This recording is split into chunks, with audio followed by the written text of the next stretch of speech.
Good evening. Welcome to this series on experiencing the Buddha's teaching. And I'm on the module of the good heart.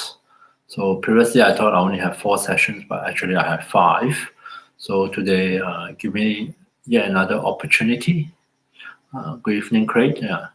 Yet another opportunity to review what I've presented and also to introduce the topic of cultivating the four immeasurables, the four immeasurable qualities of the heart, which is closely related to the good heart.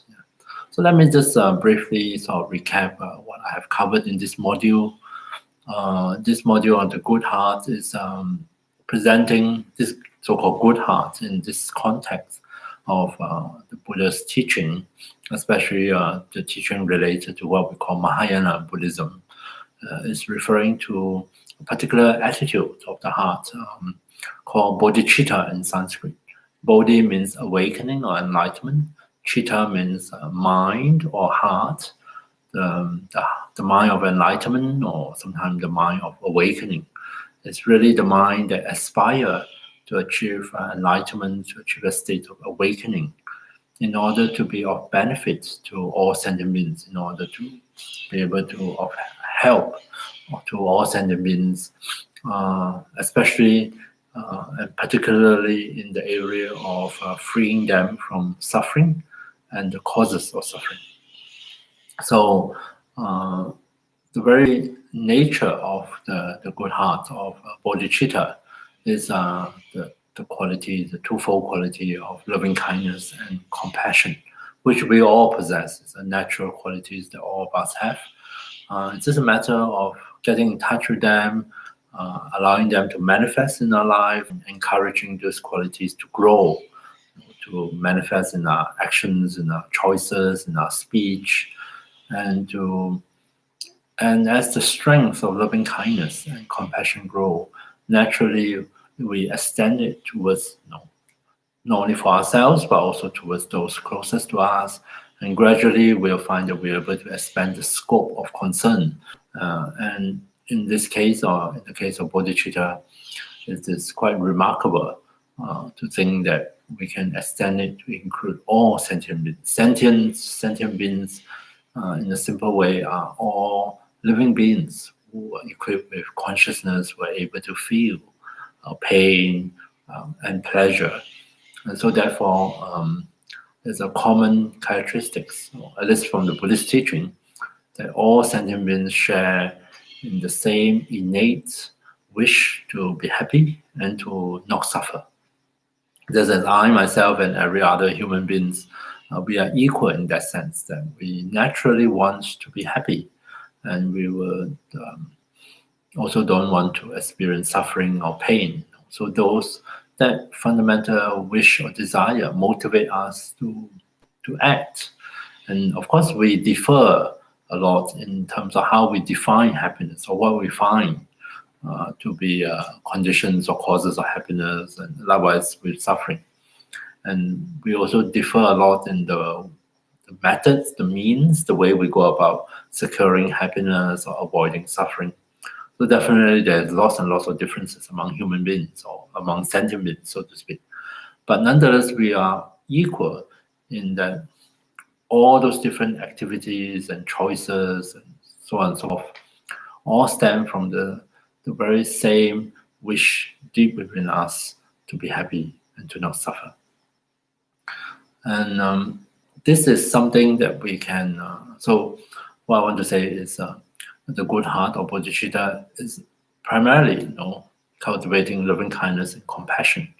And what we do is we start from where we are, and we supplement that practice, the cultivation of loving kindness and compassion, with different contemplation, reflecting on different aspects of kindness and compassion, those aspects that help them to grow, to develop, or to diminish the obstacles to kindness and compassion, the obstacles that we also have within us that prevent us from expressing that kindness and compassion. So we mainly look at 2 methods. One is called Sevenfold Cause and Effect method, which is a series of different ideas, connected together in a kind of logical sequence. And usually I present it starting from the middle instead from the beginning. I start from in the middle. There is loving kindness and compassion towards others, towards ourselves, towards others.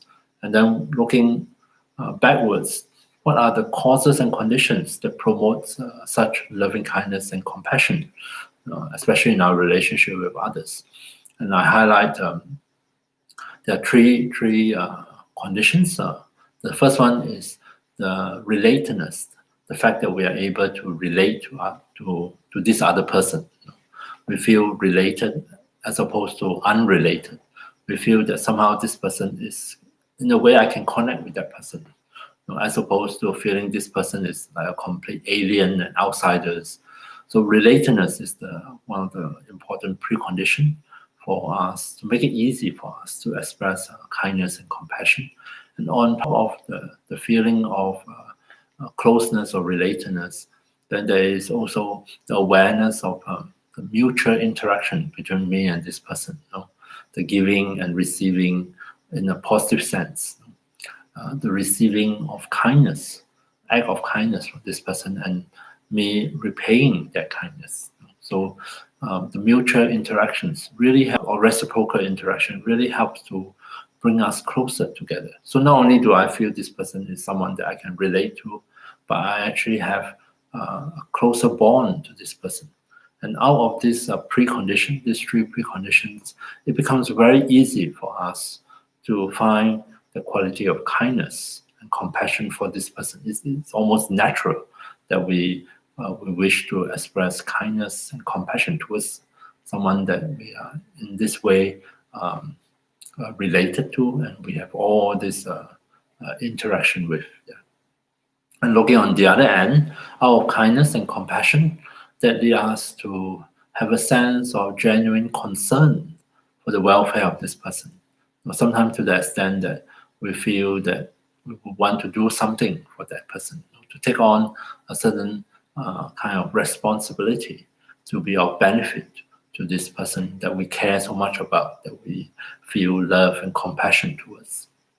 And that is the next item, which when extended to all sentiments, we call it universal responsibility, which is quite an amazing kind of thought, so to speak, intention.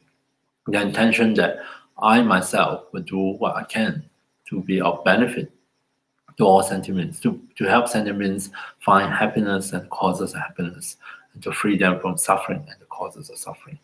Not a thought that will come to the mind of most people naturally, but when it does arise, it's quite an amazing thought, and this naturally leads to the generation of what we call Bodhichitta, or the mind of awakening, which is not only do we aspire to be of benefit to sentient beings, but in order to fulfill that aspiration, we therefore, in the Buddhist context, of course, we aspire to achieve the state of awakening or enlightenment, so that we are best equipped to show the way to benefit others, to show them the way to freedom from suffering and the causes of suffering.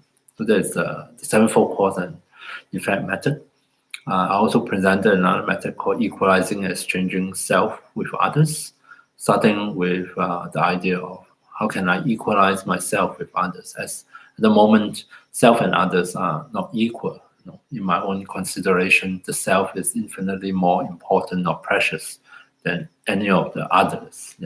So we start by equalizing that, by recognizing that actually others are just like me, wanting to be happy, not wanting to suffer.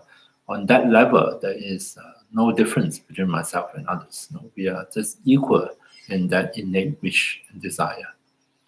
And then to actually bring about that exchange, we are exchanging not so much identity, that I become others or others become me, but that genuine sense of concern, exchanging more of a self-centered attitude, one that is selfish, very self-centered, preoccupied with the self, with one that is able to genuinely appreciate others' plight, others' situations, and to have, again, loving kindness and compassion for others. Yeah. So here in this context, I introduce a practice, a very powerful practice called Tonglen, taking and giving, whereby we imagine we breathe in and take on the suffering, the unwanted aspects of another's life, to allow it to come in through the power of imagination, to touch our heart in order to invoke a genuine sense of compassion, feeling for them, feeling with them for their suffering and pain. How do you spell that? Great, you have to give me an idea what is the that you want me to spell. Yeah. And also there is the taking, unless you mean Tonglen. Tonglen is spelled Tong-Len. It's in Tibetan. Tong, I think, is to give. Len is to take in Tibetan. But when translated to English, it sounds better to say taking and giving as opposed to giving and taking. Yeah.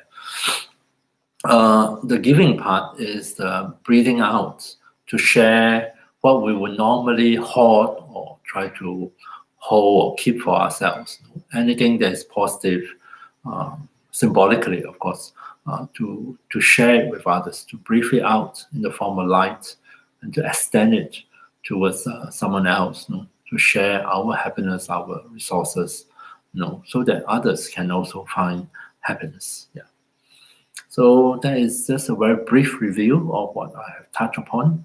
And this evening, since I have this session, I find a wonderful opportunity to present a practice that is very closely related to the good heart. And this is sometimes called the Four Immeasurables, which means we go through four qualities, heartfelt qualities, and they are described as immeasurables because these qualities are meant in this practice to extend to immeasurable numbers of sentient beings, in a way, all sentient beings. Yeah. And it has another name in Pali, in another Indian language. It's called Brahma Vihara. Brahma refers to a certain level of celestial, divine beings in the Buddhist cosmology. And Vihara is a dwelling, a place, an abode, a place to abide. And so it's sometimes translated, this other name is translated as the sublime abiding of the heart. Yeah. Sublime or divine abiding of the heart. It's almost like the heart, when the heart is suffused with the four qualities are loving kindness, compassion, sympathetic joy, and equanimity.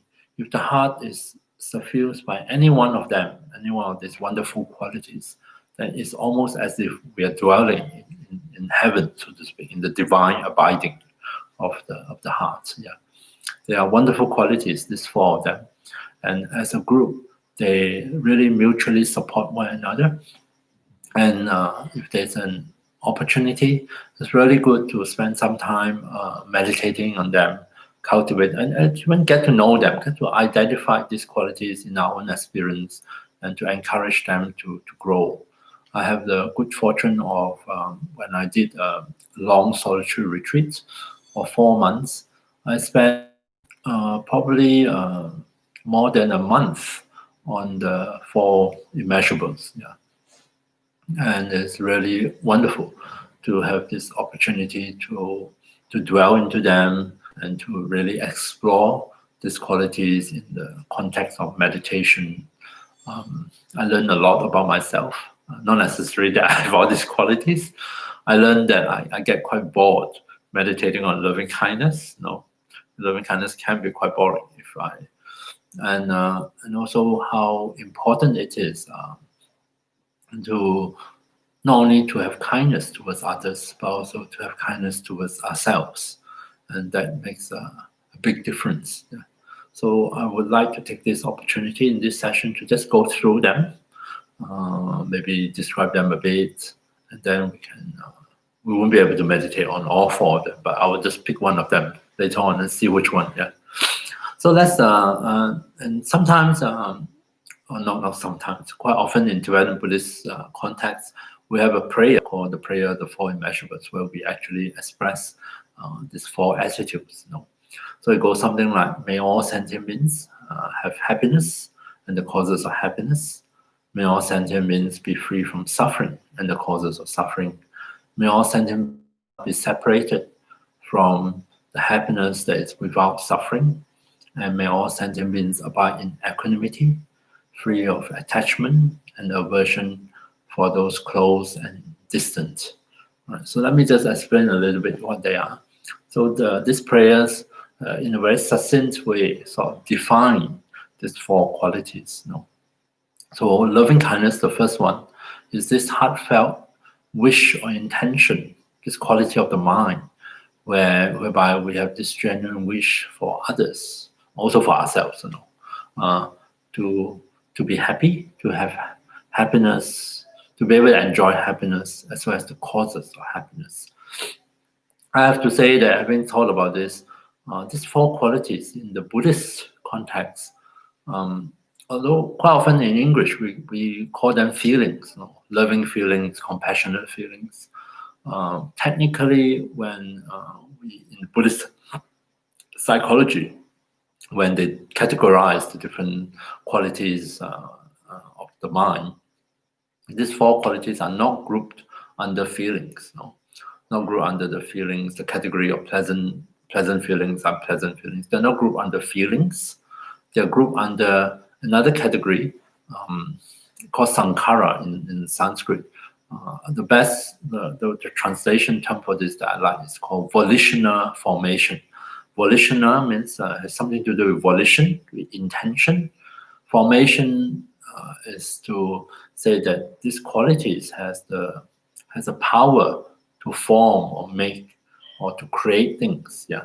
So these are qualities of the mind that together with intention, motivate us to act or react in a certain way. So in this category of volitional formation, is a mouthful of words. It just means that these are the different factors that influence our intention, influence our motivation, so to speak. And of course, there are wholesome qualities like kindness and compassion that, when they influence our intention, we act out of kindness. We express compassion, in our behavior, in our speech, even in our thoughts, so to speak. But likewise, there are also other factors, the not so wholesome one, the more troublesome one, like anger. Anger is another factor in this category of volitional formation. And anger also motivates our intention, and we act out of our anger. Quite often, either intentionally or unintentionally, there is a trace of wishing to harm or to hurt someone. Another attachment is also part of this. So by categorizing these four qualities of kindness, compassion, sympathetic joy, and equanimity under volitional formation, it's almost as if the Buddha is signifying these are different states of mind that have a profound impact on our intention, that accompany, that influence our intention. And not grouping them under feelings sometimes lead me to think about that. And also there's my own experience. So sometimes when we are genuinely kind and compassionate, we don't necessarily have very strong feelings. The feeling aspect that we are maybe more likely to be drawn to or to attend to. Like, for example, loving kindness or love.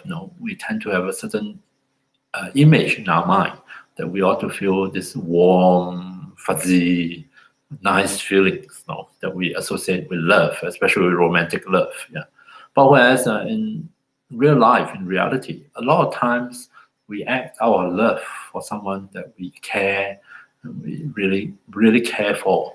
But in the midst of those actions, and some of which are a great sacrifice to oneself, as a way of caring for others, we don't always have this warm, fuzzy feeling of love that we tend to be associated with love. In fact, sometimes we don't feel anything in particular. And nonetheless, if we look at the actions, the choices, the conduct, we would say, yeah, that is love. That is what we will call loving kindness. That is kindness. That is compassion. So by saying all this, I'm trying to suggest, and for you to consider that these four immeasurable qualities are not necessarily feelings. They can be associated with strong feelings, no doubt. But they are more like orientation of the mind, because they influence our intention. They motivate our intention in a certain direction, to act in a certain way, to be of benefit to others in these different ways. Yeah. So give that some thought when we practice it. Sometimes when we do meditation on the Four Immeasurables, in fact, a lot of times, not sometimes, I don't have any manifest strong feelings. Yeah. But with the meditation, it's almost like learning to familiarize myself with the intention of kindness or love, if you like, the intention of compassion, intention of sympathetic joy, the intention of equanimity. So happiness and its causes are the concern of loving kindness. Loving kindness look upon a person and wonder and have this intention, oh, may you be happy. May you have the causes of happiness. How can I be of help to help you find, gather those causes of happiness so that you can be happy? Compassion is focusing on suffering or pain.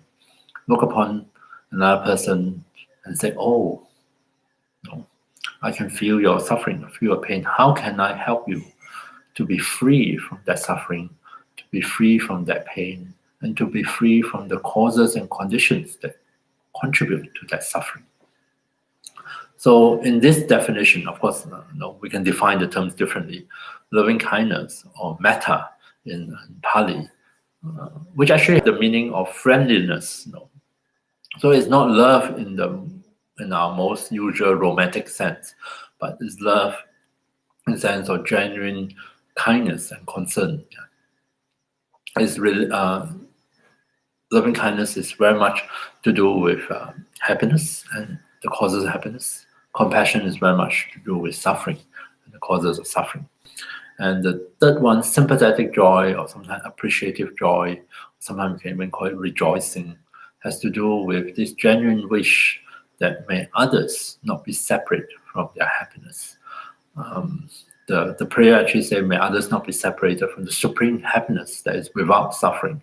Of course, that's the highest form of happiness. Let's say you see someone who is genuinely happy, really, really happy. Things are really going well with them. Is it possible for us to find within ourselves this sense, oh, how wonderful it is for this person? That is really wonderful. I'm so glad that they are so happy. I have to say, this is not an easy quality that comes spontaneously to mind, because those are the situations where we tend to react with something else. We tend to react with jealousy or envy, with judgments, or another way we react is what we call belittling or demeaning. Oh, there's no big deal. Why are you so happy about it? It's just pretty normal. You try to demean or belittle their accomplishments or their whatever good fortune they're enjoying, or whatever state of health or whatever it is they have. We sort of push it down. So sympathetic joy is the opposite. To lift it up and to really feel this incredible sense of appreciation. Just feel happy for them, that they are happy, they're in a good place, that they are enjoying their life. How wonderful that is. My teacher used to, he still does it. He teach rejoicing or joy with this phrase. How wonderful this is and how wonderful that is. And many years ago, when I first came across this teaching, and I've been a pessimist, a confirmed pessimist, I clearly remember in my mind, I said, well, life isn't that wonderful, surely, all this, how wonderful this is and how wonderful that is. I find it very hard to actually use that phrase, how wonderful it is, when practicing rejoicing. Because I genuinely, deep down, somewhere within me, don't really think that life is that wonderful. Yeah. So it took me quite many years. I didn't work very hard, but and then somewhere along the way, one day I suddenly realized that I actually am able to use that phrase in my meditation. I can recollect someone and his or her circumstances, whatever that may be in a moment of happiness or in a moment of joy, and to be able to find within myself that I actually can look upon that situation and say, "Oh no, that's great! How wonderful that is!" I mean, in a genuine way, not in a fake way. And I thought, oh, there is some positive change there. That now I actually are able, I'm able to appreciate it and to see the wonders in that, in someone else's good fortune. So those are the three. I hope they're not difficult, I think, to appreciate and to understand what they are referring to. The fourth one is actually a bit more problematic, equanimity. Equanimity is almost like a downer compared to the other four because it's not terribly exciting. Equanimity in the prayers of Four Immeasurables, it says, may all sentient beings abide in equanimity, free from attachment and aversion towards those that are close and distant. Of course, attachment towards those that we feel close to us, and aversion or rejection towards those that we regard as distant or unrelated to me. Here, of course, the close and distant probably refer to sentient beings, people. So because we have a very uneven attitude towards others, there are certain people in our life that we perceive as nice. They do good, nice things to me. They benefit me. They help me, and we may associate happiness with them. And we have very easy for us to develop attachment, this sense of clinging, holding on to them, and holding them, try to keep them close to me. And then there are others that we perceive as unpleasant, or maybe because they trigger unpleasant feelings. Maybe they have hurt us, they have harmed us, they threaten us. We feel uncomfortable with them. So these are the distance, and we have a tendency to reject them, to react to them with aversion. Yeah. Of course, then there's a vast majority, not mentioned in the verse, that of no interaction with us, of no concern to us. And what do? We are completely indifferent to them. We almost as if they don't exist. We don't even think about them. We are unconcerned with them. We are unaware of their existence, so to speak. Yeah. So these are our uneven attitude towards sentient beings. And equanimity, one aspect of equanimity is to have a more balanced attitude.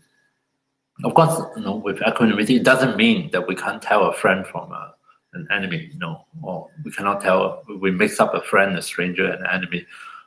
It's almost like, it doesn't mean that we sort of lost our ability to differentiate and to discern.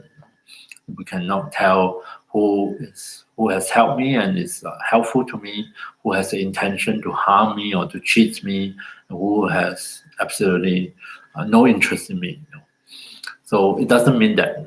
I mean, we can tell the difference among the different people and how our interaction with them, but nonetheless, at heart, we don't have this very uneven attitude towards them.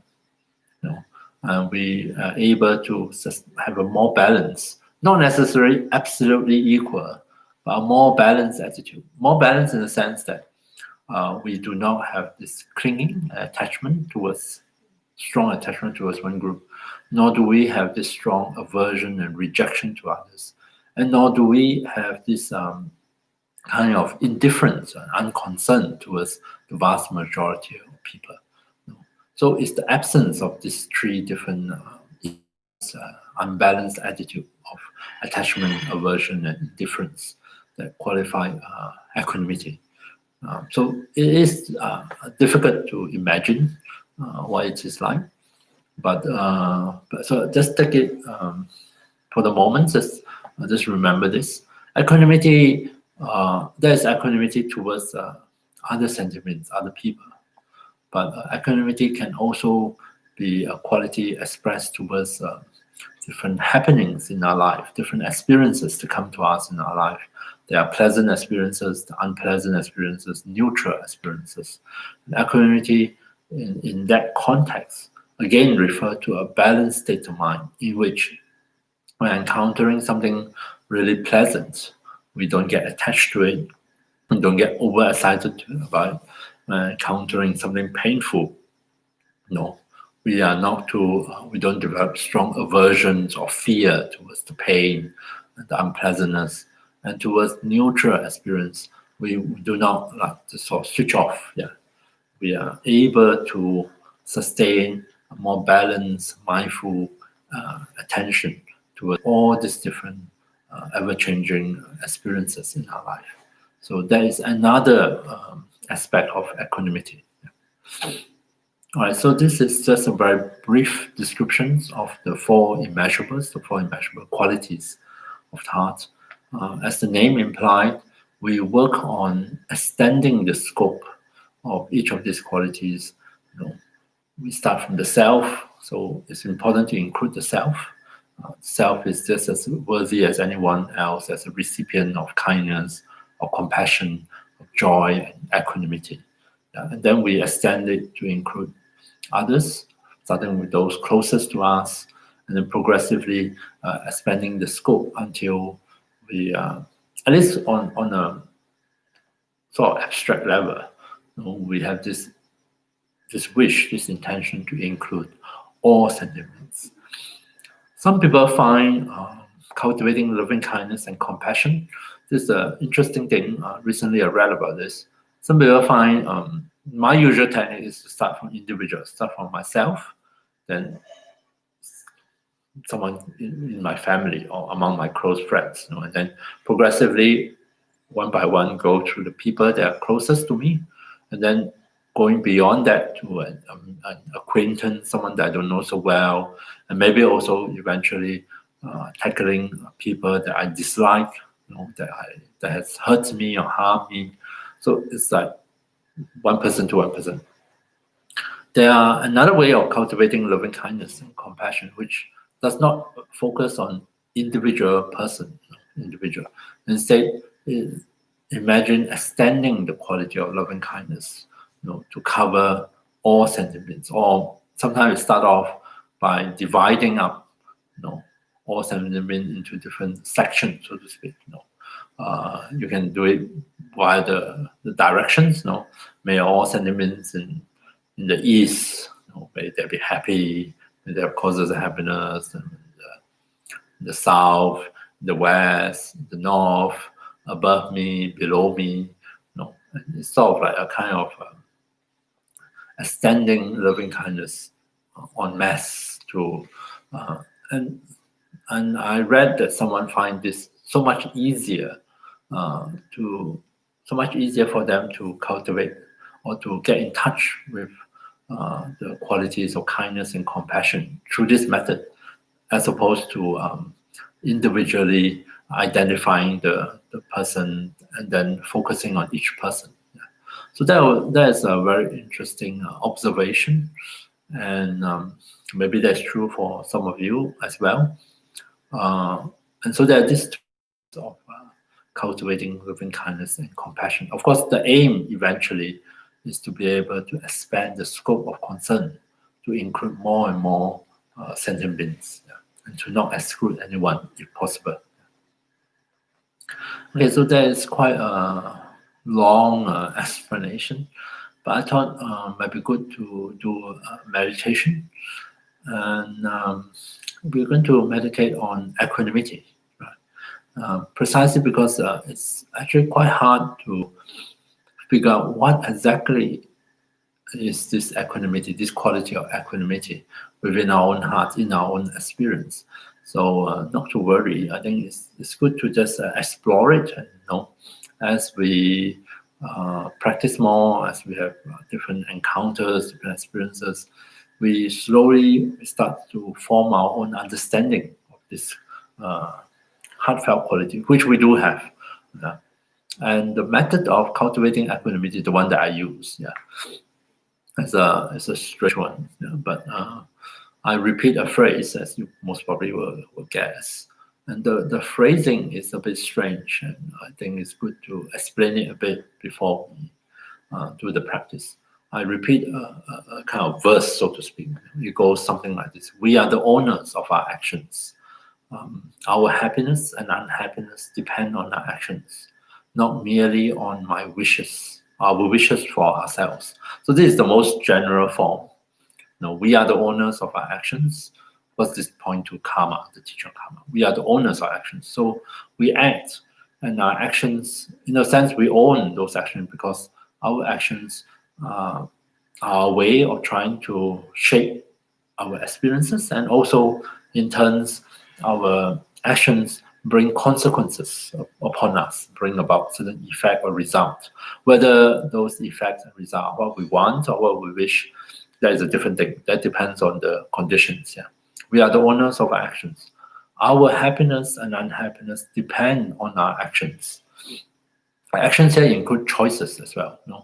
The different choices we made or we fail to make, the actions that we engage in or we refrain from engaging in.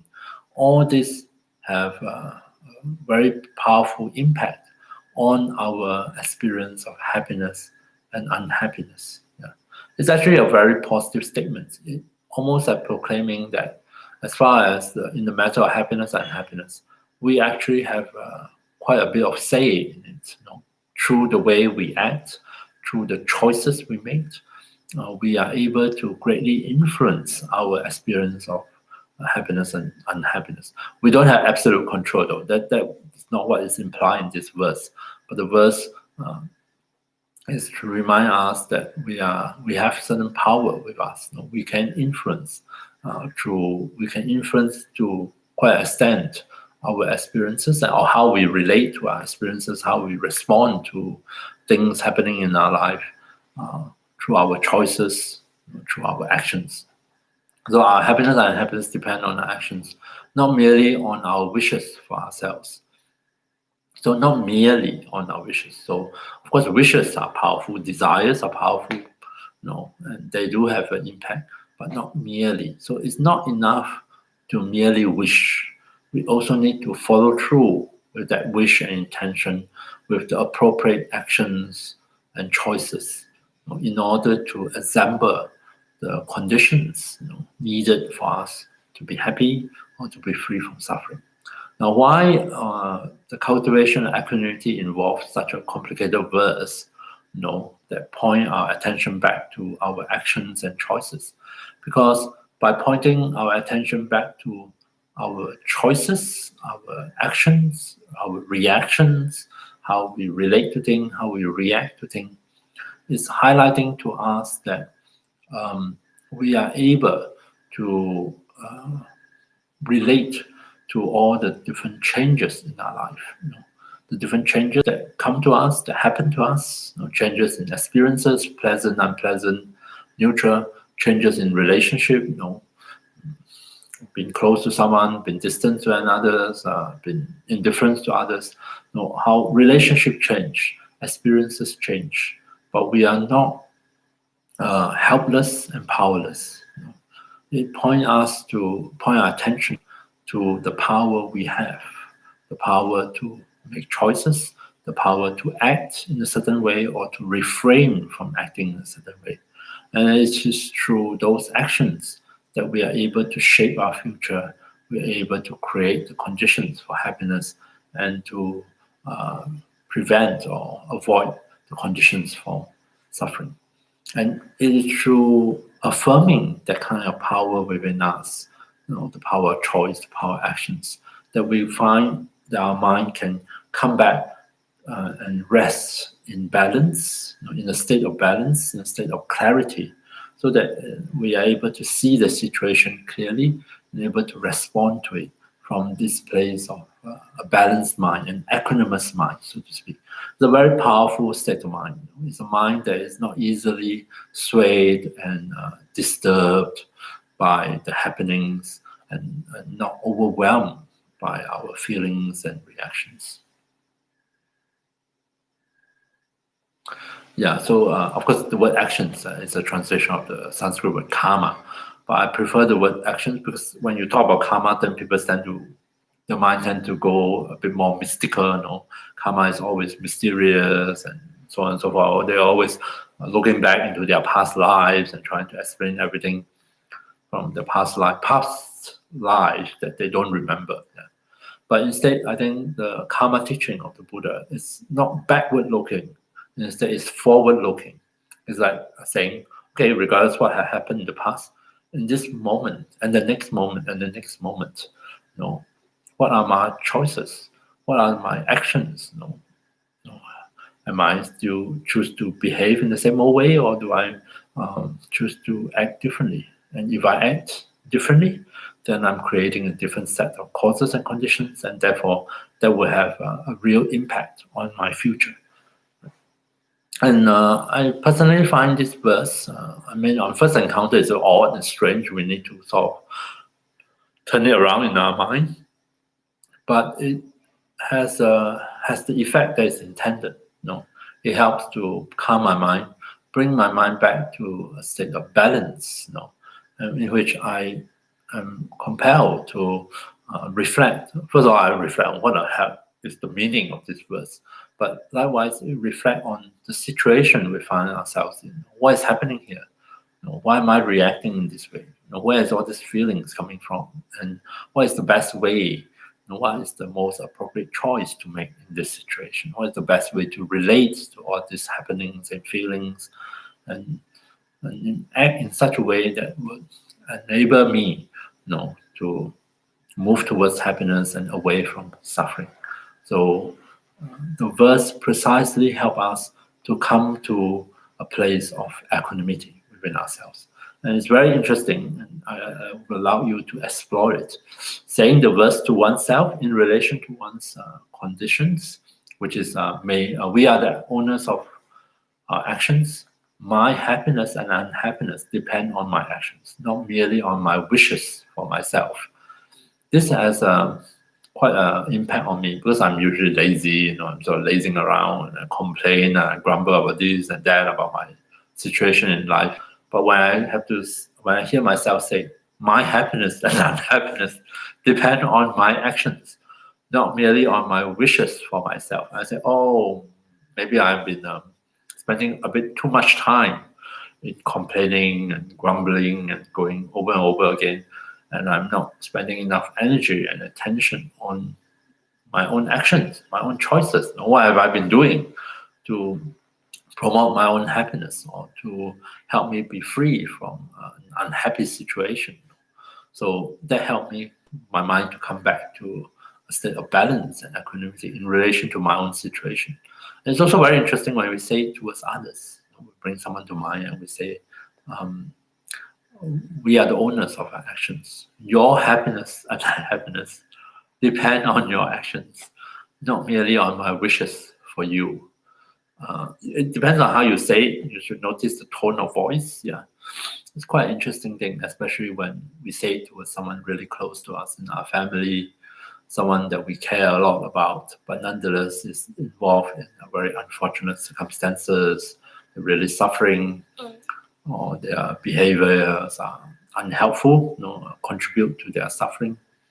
And of course, we agonize over their situations, and of course, we feel strongly for them because we care and love them. And we find sometimes that it's very hard for us to know for sure, where to stand and where to place our heart and mind. And this equanimity is really interesting, to bring the person to mind and say to this person, in our mind's eye, we are the owners of our actions. Your happiness and unhappiness depend on your actions, not merely on my wishes for you. It's an interesting, although we're saying to that person, we are really saying to our own hearts, we are really trying on this idea, which we're not quite sure how it works out, but idea and how it helps us to adjust our mind and heart to come to a more equanimous place within, in relation to this person, in our relationship with this person. It's almost like, in the modern terminology, it's learning to see the boundary between my responsibility and what I can do for you, and your responsibility towards yourself and what you have to do for yourself. And there's the line. There's certain things I can do for you, but I cannot live your life for you. I just can't. I cannot experience your suffering for you. I cannot experience your happiness for you. I cannot live your life from one moment to another for you. And I cannot, in most cases, make the choices for you. Because you are you and I'm who I am. And there's this line that we need to respect, and we need to know where that line is. And equanimity helps us to come to that balanced state where we can see clearly, what I can do for someone and what they have to, one way or another, do for themselves. And that is very helpful. Well, at least I find it helpful. So let's do a meditation and try on this fourth quality among the four immeasurables of equanimity, and then we see how we go. All right. So take a few moments and adjust your posture. Find a suitable meditative posture, one that allows your body to be at ease, to feel settled and supported, and yet at the same time not introducing any unnecessary pain or discomfort into your body.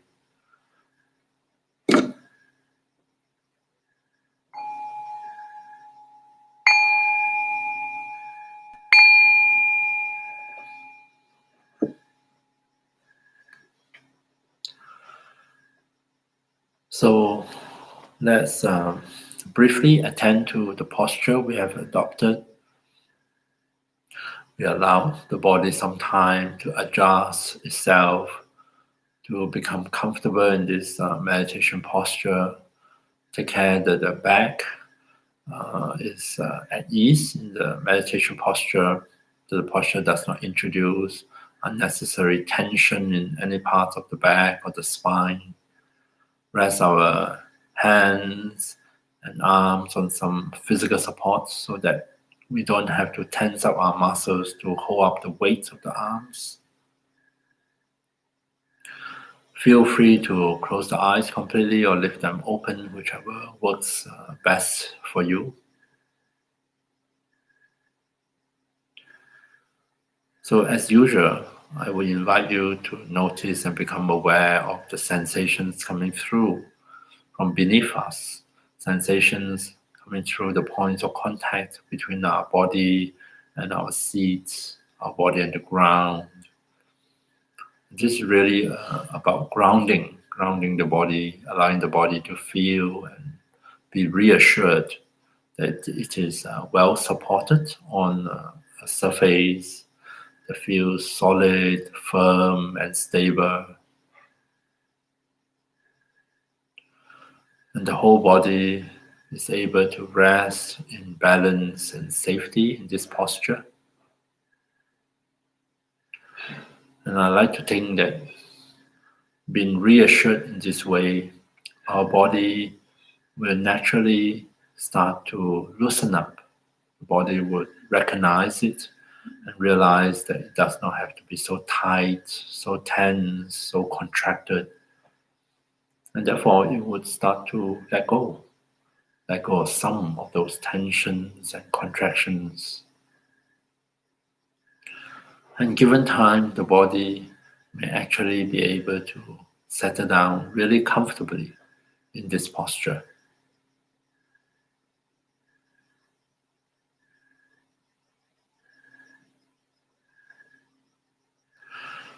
So although we are meditating on equanimity, it's helpful to at least spend a few minutes at the beginning of the meditation just to help body and mind to transition into meditation. And now we can, this time we can make use of the breath as a support to help us. So see if you can get in touch with the breath sensations in the body, allowing yourself to be aware of your in-breath and your out-breath, without the need to regulate the breath or change it in any way. Let's see if we can get in touch with the natural rhythm of the breath.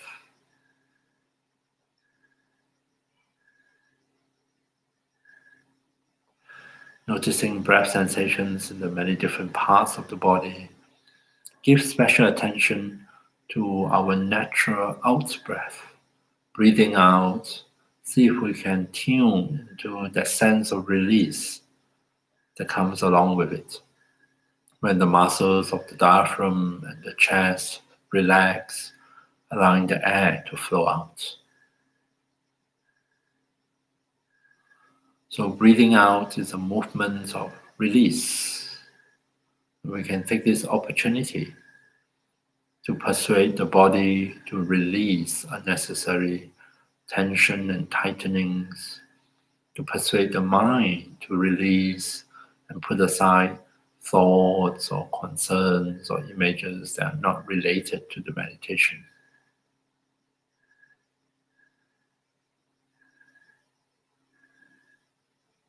So coming back to the breath, breathing out, we can even remind our body and mind with the word release. As we breathe out, as we say the word release in our own mind, we are facilitating a process of deepening that release, that letting go.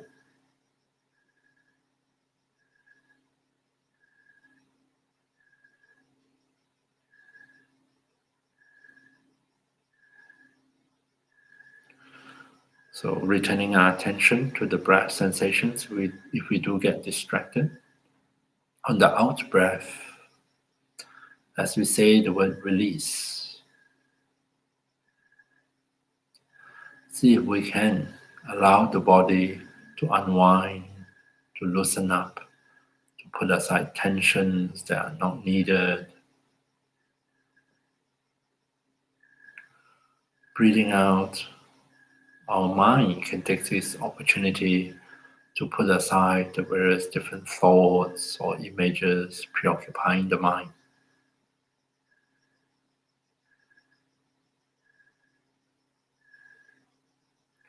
In particular, breathing out, see if we can release the tensions in our face. So often we would unconsciously tense up the muscles of the face. And now is a good chance as we breathe out to see if we can also release those uncomfortable tensions in the face. Allow the whole face to feel so much softer, more relaxed, more at ease.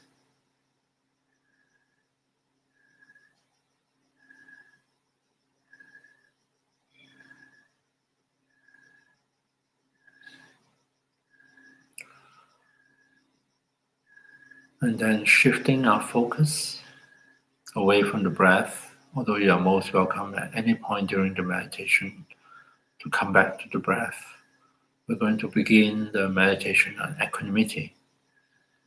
And as usual with this type of meditation, what I would do is to start by repeating the phrases of equanimity.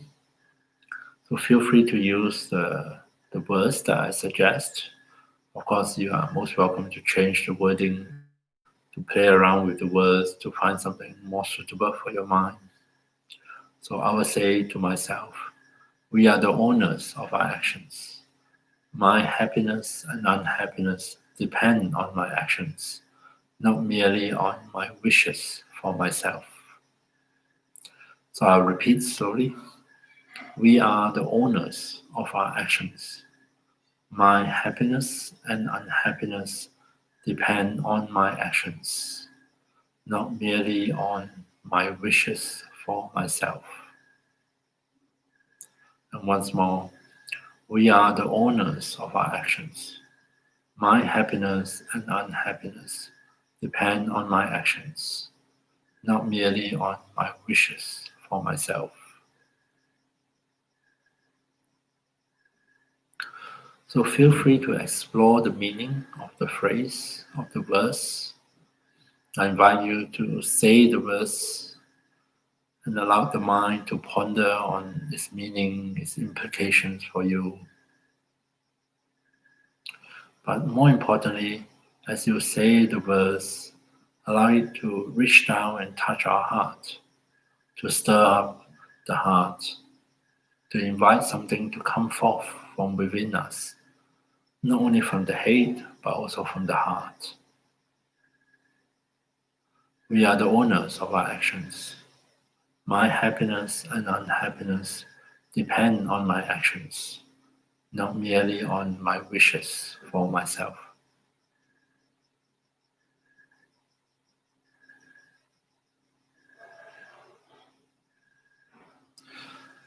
Saying the verse and make the verse a support for your attention.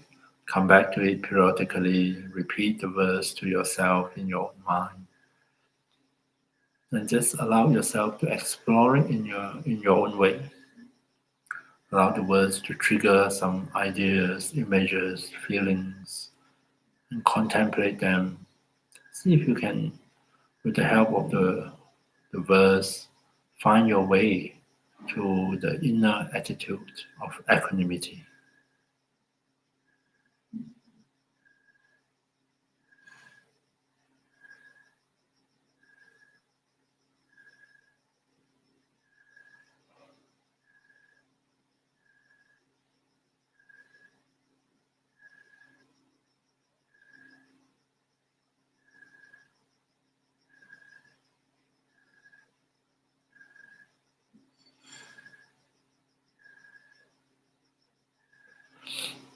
And when we do get distracted, simply come back to the verse and repeat it to ourselves.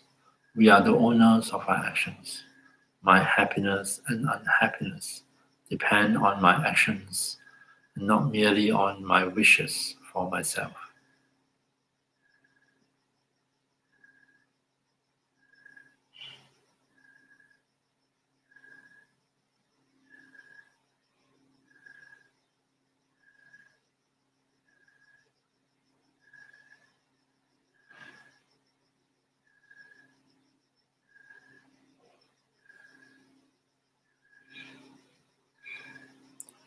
Coming back to the verse, we are the owners of our actions. My happiness and unhappiness depend on my actions, not merely on my wishes for myself.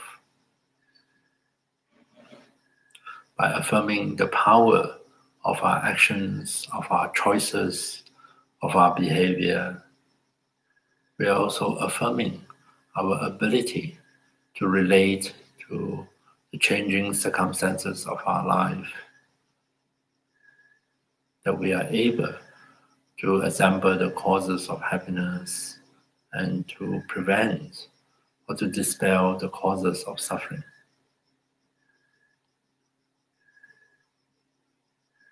By affirming our power in this way, is it possible for our mind and heart to come back to balance, to a state of balance, to a state of equanimity.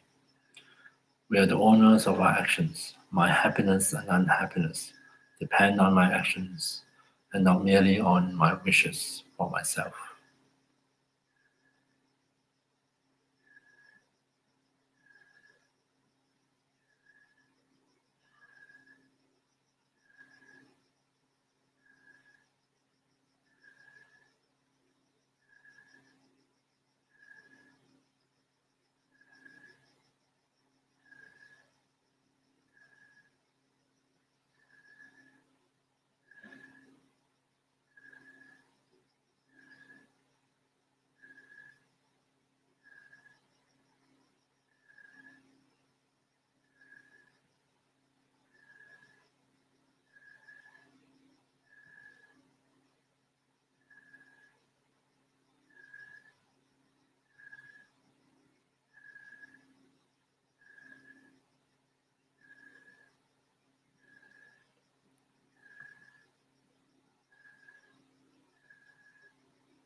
And then feel free, if you want to dwell and continue with equanimity in relation to oneself. Otherwise, we can try on in relation to someone else. Start with someone close to you, someone in your inner circle of concern, And choose one person and bring that person to mind. Maybe picture the person in your mind's eye. And when you feel ready, repeat the similar verse and direct it towards this person. We are the owners of our actions. Your happiness and unhappiness depend on your actions and not merely on my wishes for you. Slowly, mindfully repeat the words. Pay special attention to the tone of your voice, how you say that verse within your own mind. And in so doing, see if you can find your way to that heartfelt quality of equanimity. We are the owners of our actions.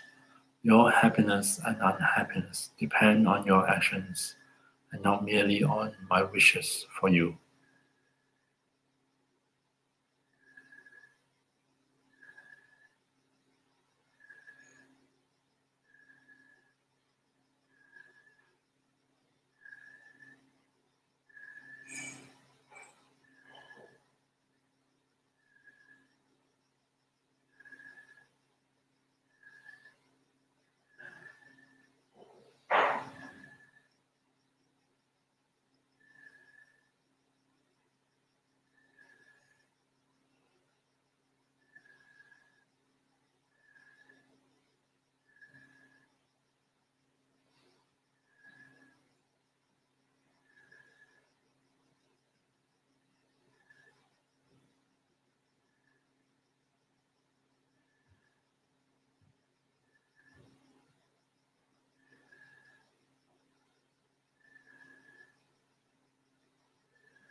Coming back to the person that you're focusing on, slowly, mindfully repeat the verse directly towards this person.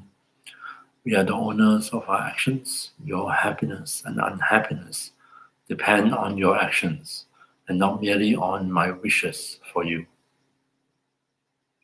Look into our own heart and mind and see how we relate to this verse, what might be triggered or what sort of reactions may come forth. Feel free to ponder the meaning of the verse, what it is pointing to, and see if we can find that state of equanimity within ourselves towards this person. We are the owners of our actions. Your happiness and unhappiness depend on your actions, not merely on my wishes for you.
And then finally, we can dedicate the positive momentum we create through meditating on equanimity.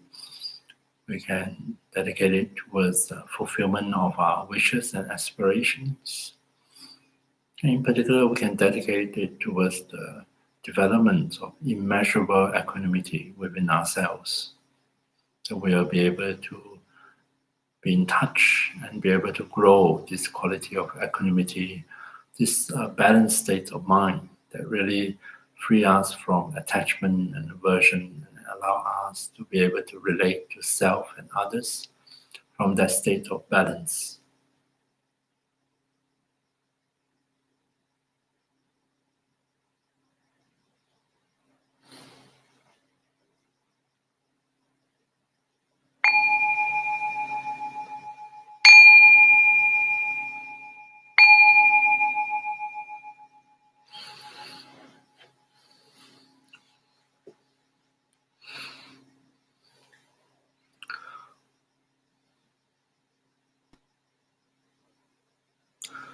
So personally, I find the verse that we repeat in meditating on equanimity quite interesting.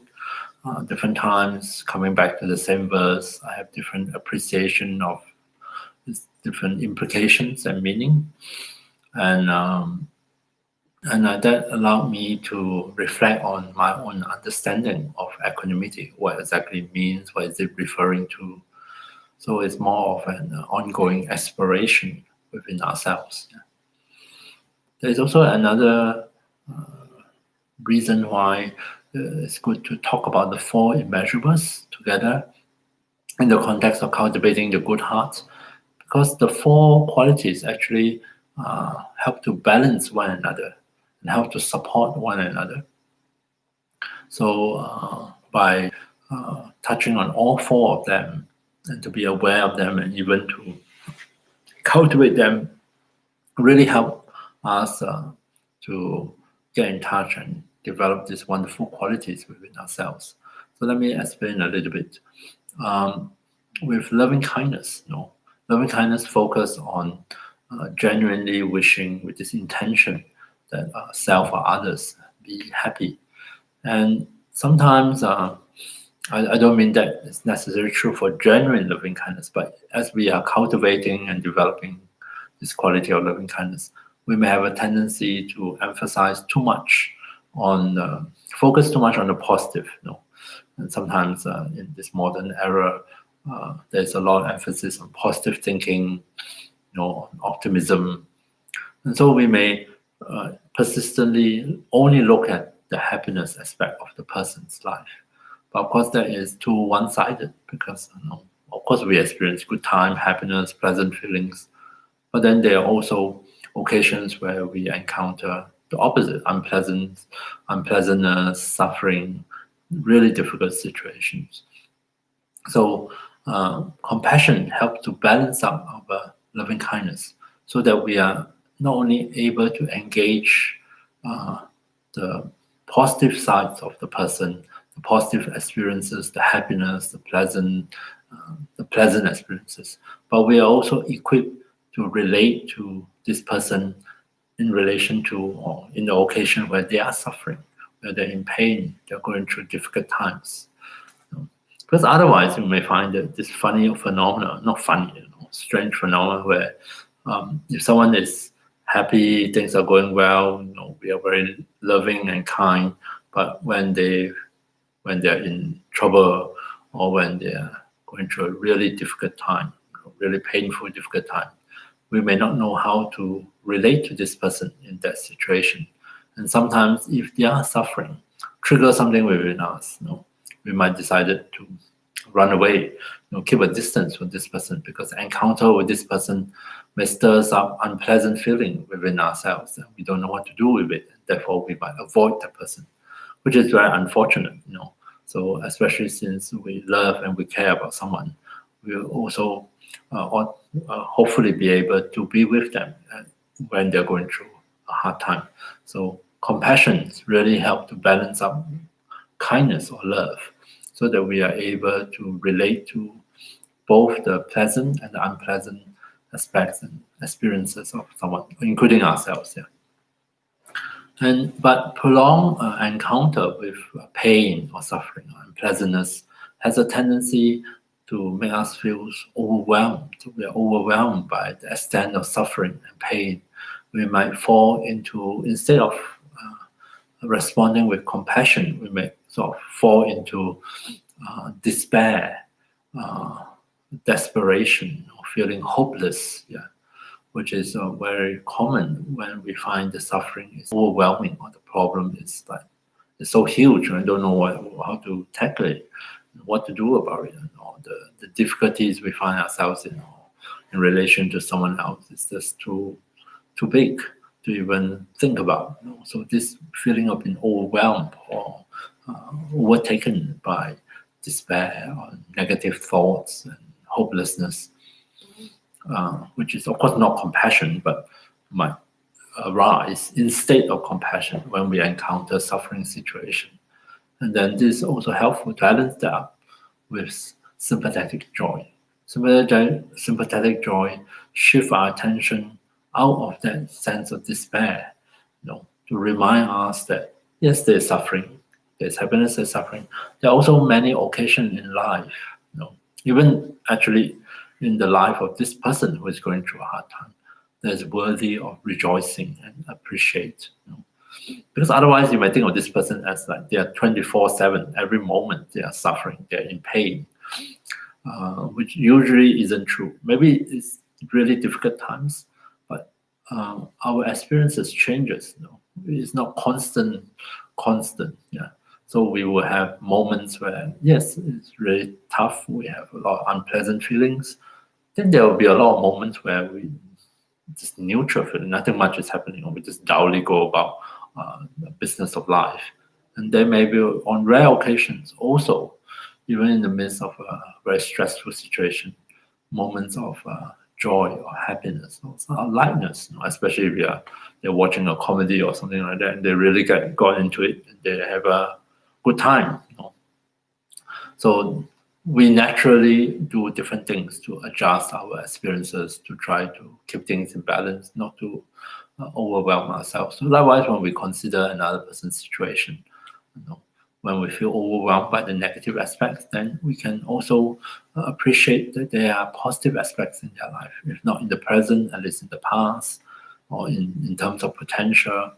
And so appreciative joy, the ability to hone on into the positive, auspicious features of another person's life, and to be able to appreciate that, to be able to rejoice in that, even on their behalf, uplift the mind, that might be overwhelmed or weighed down by suffering.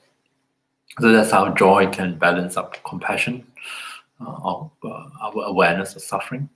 But joy in an excessive way might feel like sort of happy-go-lucky. We just focus too much on all the fun things and can become a bit frivolous, and so then that can be balanced by equanimity.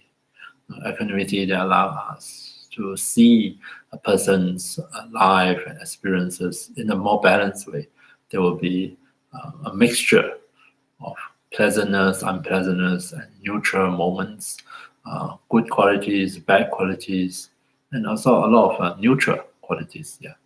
So to see things in perspective, or with a wider perspective, and coming back to balance, so that it's not distorted in any one particular directions. So this teaching of how the Four Immeasurables quality are able to support one another and balance one another, for me, it's really wonderful, because we do face different challenges when we try to cultivate these qualities.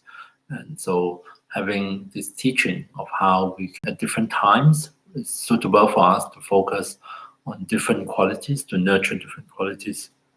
And when they come together in one's own heart, in one's own experience, then they really give us a lot of inner strength and resilience to allow us to deal with all the changing circumstances we find ourselves or our loved ones that we are in. So that is another aspect of the Four Immeasurables that I would like to share with you. And that's it. That's all the material I have in mind to present this evening. Is there any questions? And you're most welcome to type them in the live chat and try to answer them. The way I cultivate this four immeasurables, so those of you who have been following my meditation sessions and this series of classes on experiencing the Buddha's teaching will know that I almost without fail rely on repeating different stock phrases. Just now you heard my stock phrase for equanimity. I have another set of stock phrases for appreciative or sympathetic joy. May my happiness continue. May my good fortune not diminish. I have another set for compassion. May I be free from pain and sorrow. May I find healing. May I find peace. And of course, my most commonly used phrases for loving kindness. May I live in safety. May I be happy. May I be healthy. May I live with ease. So this is the method that I use. It's not the only method. Other people use other ways, through visualizations, through contacting the feelings that they have that correspond to the qualities. And but since I cannot feel on demand, I'm really bad on visualization. So I find words are quite helpful. By repeating the words slowly, meaningfully, mindfully, and pacing myself, I'm able to, with the help of with the support of the words, eventually come to connect with the heart, with the heartfelt qualities. Not all the time, but occasionally, and then to be able to manifest them in my own, first in meditation, and then in real life, in different situations. And I find that they are really supportive of the cultivation of what we have touched on, the good hearts. Yeah. Oh, lost connection with the streaming. Anyway, I think I'm more or less done with the material. So hopefully it is recorded. And if you miss anything, do check back later on the YouTube. Yeah. So thank you very much for your attention this evening. And I hope you have a good week ahead.